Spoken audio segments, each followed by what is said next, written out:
Oko 3000 vukovarskih mališana i njihovih roditelja je svečano uz pjesmu Vukovarskih golubića dočekalo Svetoga Nikolu na središnjem trgu Republike Hrvatske u Vukovaru, a najomiljeniji im je dječji svetac podijelio slatkiše.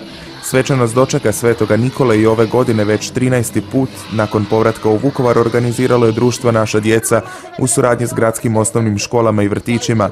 Svečana povorka krenula je ispred Gradskog muzeja predvođena mažoretkinjama, puhačkim orkestrom, Svetim Nikolom, svećenicima i veselim pomoćnicima, te se zaustavila na mostu preko rijeke Vuke gdje je Sveti Nikola bacio vijenac u rijeku u spomen na mornare i djecu stradalu u Domovinskom ratu.